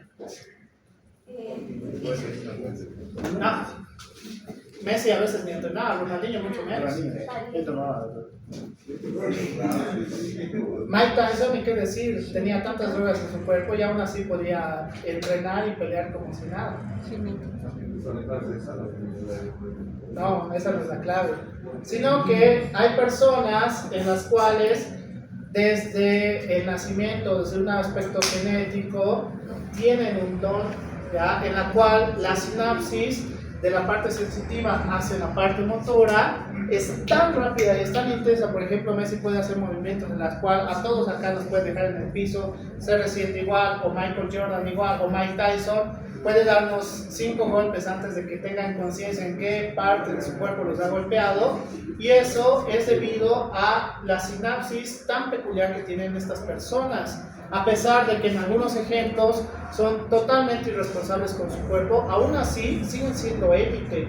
¿Por qué? Porque tienen un factor que incluso en medicina del deporte le dicen es como un don en el nacimiento, que hace que la parte sensitiva y el pensamiento, es decir, que la parte cognitiva, pueda hacer cambios tan específicos y tan importantes que destacan frente a los demás. Es decir, algunos nacen para ser estrellas, eso sí es verdad, por si acaso. Algunos nacen para ser estrellas y algunos nacen estrellados. Como Cueva, por ejemplo. Entonces, tener una relación y tener la capacidad para poder hacer lo que otras personas no pueden hacer. O sea, ustedes podrían ser, no sé, inserte su deporte favorito, el Messi de su deporte favorito. En teoría sí podrían, pero tendrían que mantener una vida, una disciplina constante a tal punto que podrían llegar a aproximarse a lo que esa persona puede hacer. Por ejemplo, Messi no es que entrena a la gran maravilla por si acaso, entrena lo suficiente y aún así pues sigue dentro de los mejores en la historia del fútbol, igual que CR7. Pero CR7 sí tiene mucho. Claro, y a pesar de eso, igual su rival de toda la vida, igual ha podido ganar en aspectos que de repente él quisiera, ¿ya? Es decir, una persona que prácticamente tiene un don, pues puede destacar mucho más que otra persona que se está esforzando. Lastimosamente sí es verdad, pero una persona que tiene un don y desperdicia todo ese don, pues puede ganarle una persona que sí se está esforzando. Uno de los ejemplos más claros es Neymar Jr. Neymar Jr. tiene don innato, pero nunca ha podido destacar. ¿Por qué? Porque le gusta la fiesta, las mujeres, el exceso, y siempre ha tenido lesiones debido a eso. Entonces nunca ha podido llegar a su máximo ápice. Así que depende de ustedes. Haces una investigación de medicina del deporte que está muy interesante dentro de las competencias, sobre todo relacionado con halterofilia. También se ve que algunos sí nacen con don. Por ejemplo, la última investigación que hemos visto, Sebum, no sé si algunos lo ubicarán porque es muy específico. Sebum sí entra dentro de una categoría muy peculiar, o sea, podría ser considerado el Messi de lo que él hace, ¿ya? ¿Por qué? Porque se ha visto que hay personas que hacen exactamente lo mismo que él y no pueden llegar a los mismos resultados que esa persona, ¿ya? Entonces también entra dentro de esa categoría. Hay personas que están nacidas para brillar, ¿ya? Y no es malo por si acaso, para que no se sientan mal. Entonces, vamos a tener una vía que se llama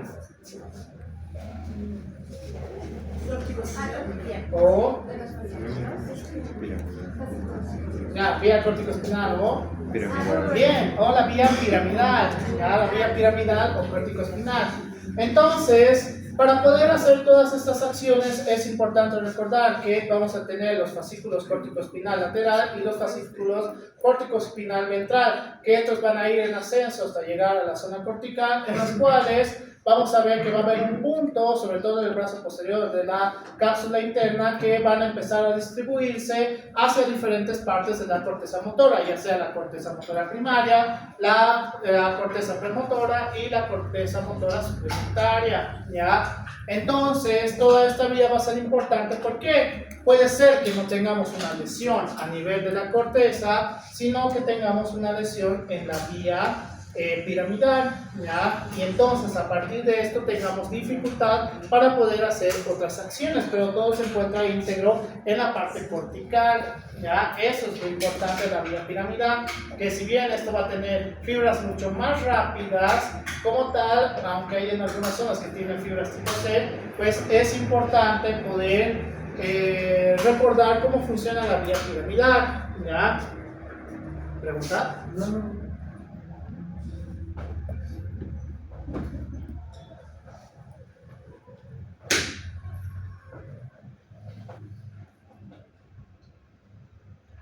¿Cuánto me escribe?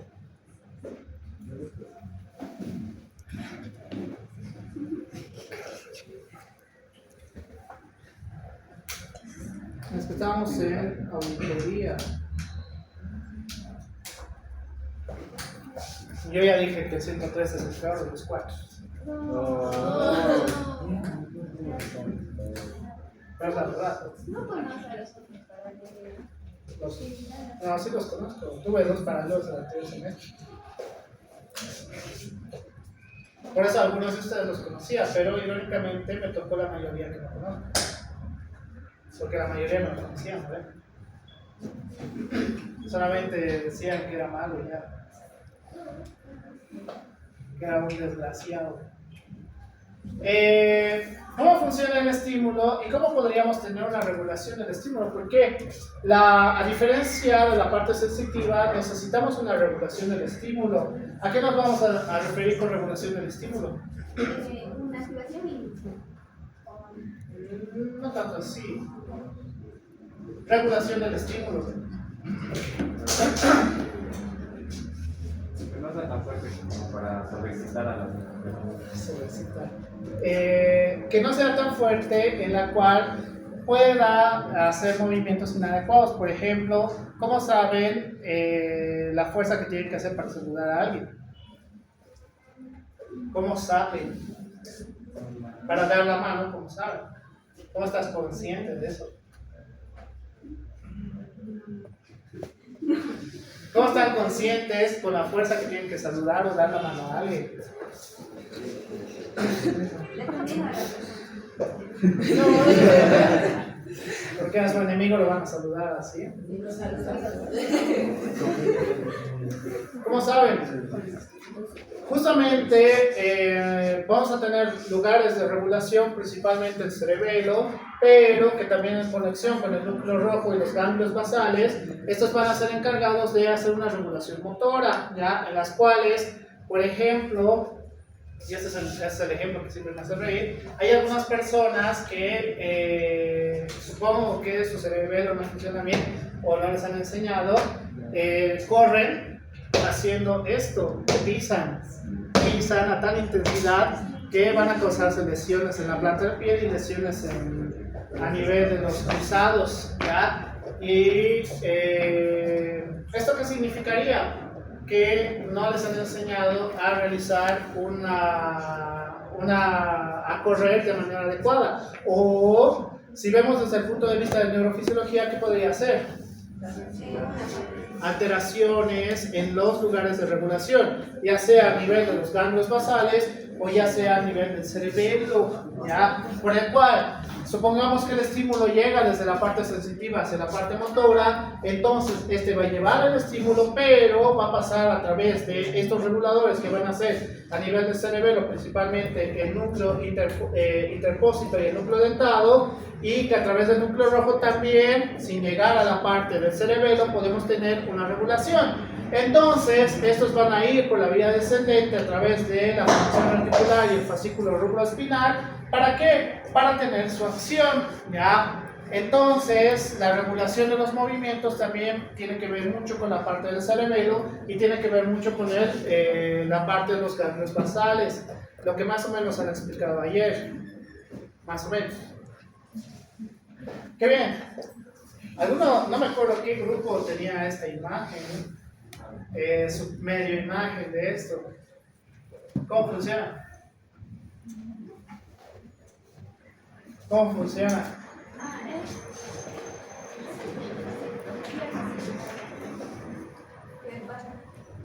Primero, ¿dónde estamos? ¿Dónde estamos? Médula espinal, ya. ¿Dónde estamos?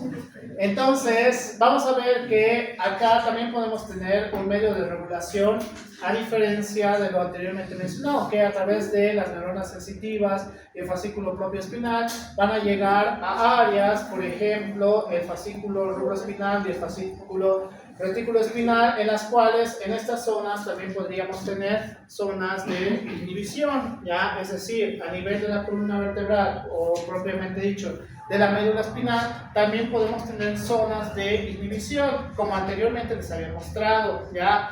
En la cual, pues, esta ya no estaría relacionada con contracción o relajación, sino ¿con qué? Regulación de los movimientos, ¿ya? ¿Cuál sería uno de los ejemplos un poquito más claros?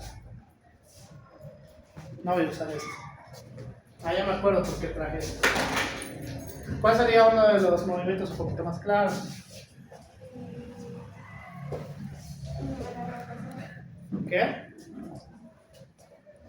Marco, atento. Bien. ¿Cómo sabía él la distancia que tiene que hacer para agarrar? Calcular. Es decir, esto también te va a ayudar a llevar el movimiento hacia adelante o hacia atrás lo suficiente para que puedas agarrarlo, ¿ya? Que irónicamente en algunas personas no está y no tienen ningún tipo de lesión cerebral o lesión de la médula o ningún tipo de lesión a nivel de la parte neurofisiológica, sino ¿cuál sería el problema? Que irónicamente ahora es peor.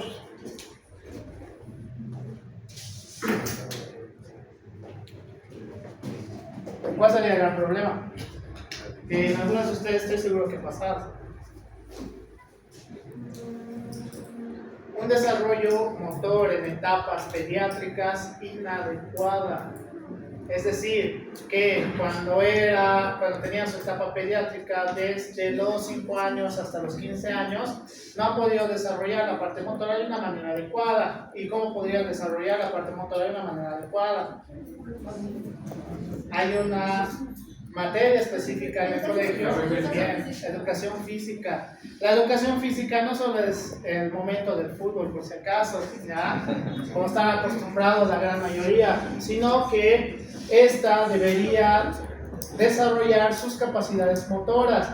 El fútbol te va a ayudar a desarrollar tus capacidades de los miembros inferiores principalmente y para correr, pero la parte del tórax y la parte de las extremidades superiores no lo van a poder desarrollar de una manera adecuada. Entonces, por eso algunos de ustedes que siempre llevaban alguna excusa para no hacer el deporte en cuestión, no tienen un buen desarrollo motor, ¿ya? ¿Por qué? Porque nunca han hecho ninguna actividad motora que se exija. Y ahora es peor, ¿por qué?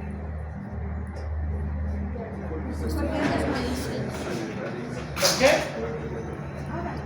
Porque la mayoría de los que están menores a 15 años en este momento prefieren estar en su computadora o con el Play a hacer alguna actividad motora como tal.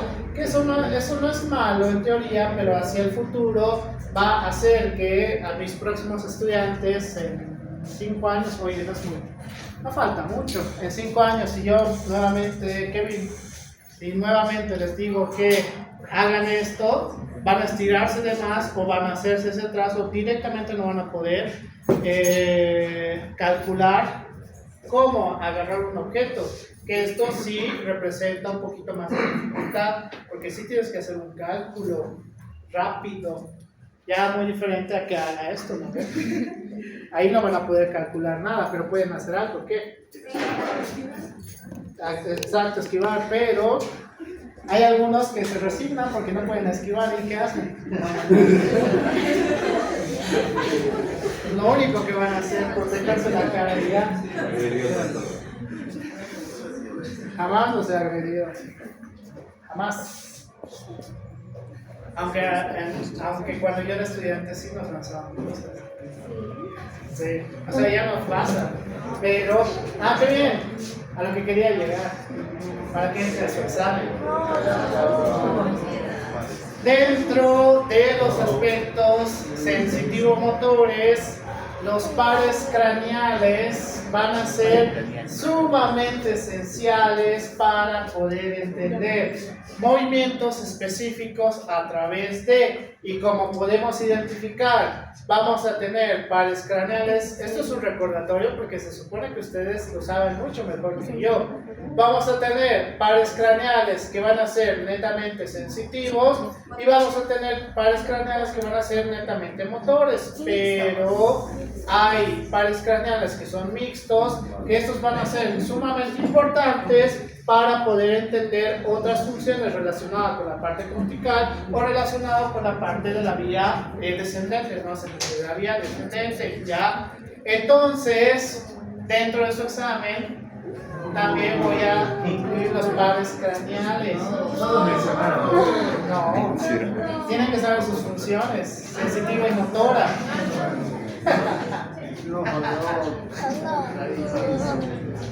Así que los pares craneales son sumamente importantes para la parte sensitiva y motora. Aquí ya llegan las patologías, ¿no? Terminamos. Equilibrio, cerebro. No, ya no. Ay, no,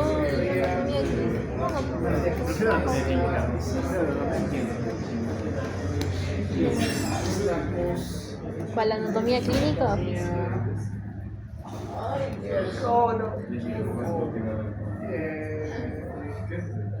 Epibalismo, Corea, Parkinson, Rusia, síndrome del abandono del lado y síndrome del abandono en su fase terminal. Ya fui. Me falta ver, miércoles voy a avanzar. No, Ahí quedó.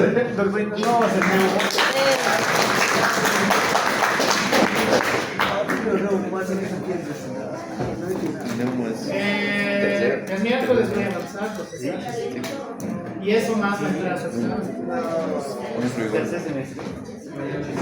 Mentira, en el caso de ustedes, el hito 5 en teoría debería llevar sistema respiratorio, que no lo voy a hacer porque se supone que han llevado fisiología 1, ¿no?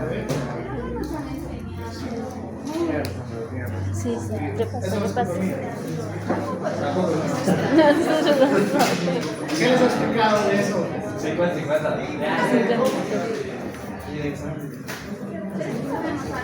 Respira. Voy a ver cómo van los tiempos. Mañana tenemos examen. Claro. No, doctor, el doctor Rocha iba a pedir su hora. No, pero igual tenemos que avanzar de la investigación. Qué mentiroso. Tenemos examen, Leito. Avanzamos dos mañana, avanzamos. Terminamos el tema. Sí, terminamos el tema, por favor. Son 237 años. No, sí hemos dado examen. Bueno, Claro, porque han hecho bien ahora que han hecho. pero tenemos examen. Ahora que han hecho, me han hecho renegar en la tierra de maestro.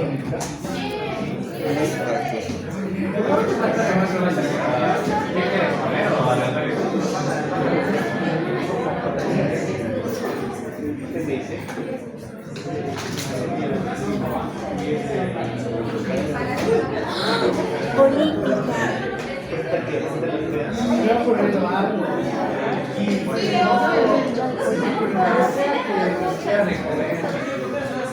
Para su tarea de muestro. No les he dicho cómo va a ser su examen práctico, ¿no? No iba a preguntar.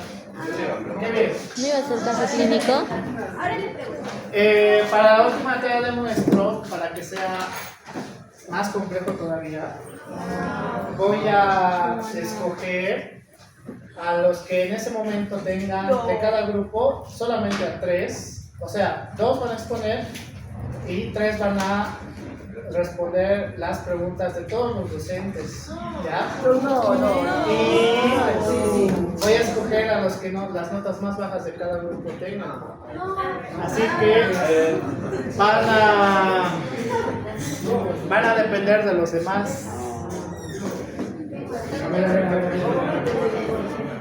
Ya, supongamos que yo y el doctor Batista somos los que peores notas tenemos de la fisiología.